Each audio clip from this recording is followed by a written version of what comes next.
Assalamualaikum warahmatullahi wabarakatuh.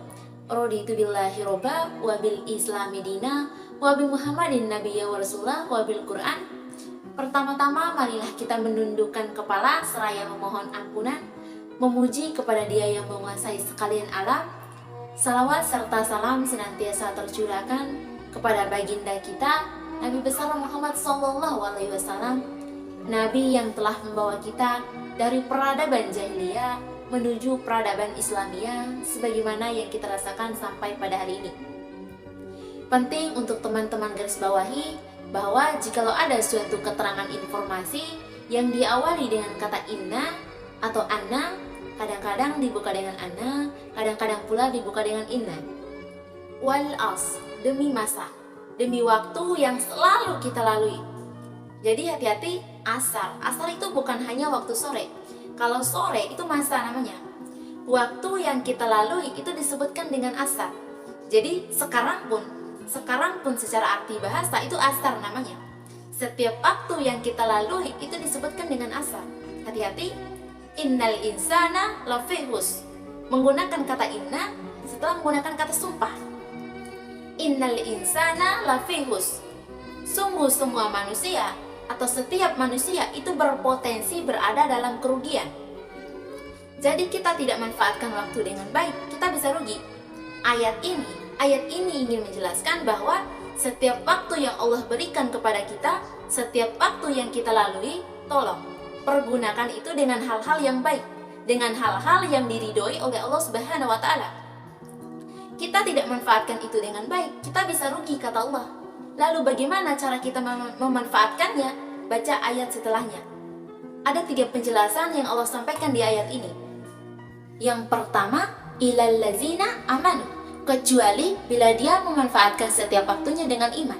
Artinya, bila ada orang-orang yang tidak beriman atau belum beriman kepada Allah Subhanahu wa taala, maka setiap detiknya rugi, walaupun dia mengerjakan banyak kebaikan.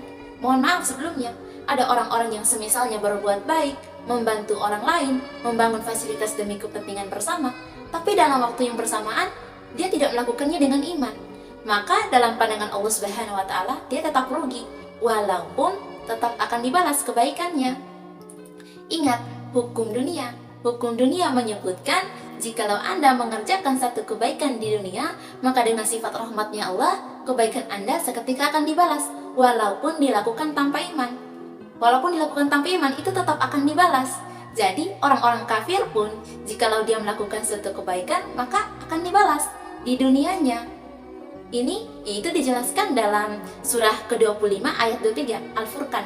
Ini Masya Allah nih, saking adilnya Allah. Di sana dijelaskan bahwa kalau ada orang-orang di sini non-muslim konteksnya mengerjakan suatu kebaikan di dunia, maka Allah tidak akan biarkan. Allah akan segerakan, bahasanya Allah percepatkan. Makanya kita sering sekali melihat orang mengapresiasi kebaikan orang lain. Misalnya, Masya Allah dia baik sekali, Masya Allah dia sering sekali membantu. Tapi itu hanya untuk dunia. Hati-hati, segala sesuatu yang dilakukan dunia karena hukum akhirat berbeda dengan hukum dunia, jadi kebaikan tersebut tidak bisa kita bawa ke akhirat. Maka bagaimana supaya kebaikan tersebut bisa menjadi amal kita untuk di akhirat? Kuncinya lakukan dengan bismillah. Bantu orang lain dengan bismillah, kerjakan sesuatu dengan bismillah, Anda minum dengan bismillah, Anda jalan dengan bismillah. Maka kalimat itulah yang akan mengantarkan Anda ke akhirat, yang akan mengantarkan kita ke akhirat. Kalimat itulah yang kemudian menjadi kalimat iman sehingga menjadi amal soleh.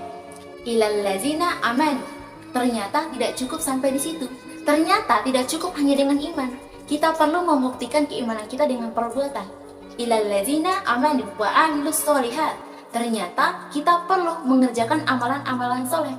Setelah kita beriman, kita buktikan keimanan kita dengan perbuatan, dengan mengerjakan segala hal yang diperintahkan dan menjauhi segala larangan.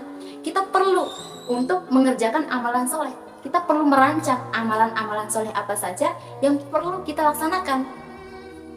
Kemudian ilal ladzina amanu wa amilus sholihat wa tawassaw bil haqq wa tawassaw bis sabr. Ternyata setelah kita beriman, setelah kita beramal soleh, kita perlu mengajak orang lain dan bersabar dalam melaksanakannya. Ternyata surga itu terlalu luas untuk kita nikmati sendirian. Jadi kita perlu mengajak orang lain mengajak keluarga kita, teman-teman kita untuk kemudian ikut beriman kepada Allah, supaya kita bisa berbagi surganya Allah. Dan kita harus sabar dalam menjalankannya, kita harus sabar dalam mengajaknya, kita harus sabar dalam mengerjakan segala amalan-amalannya. Kita harus sabar.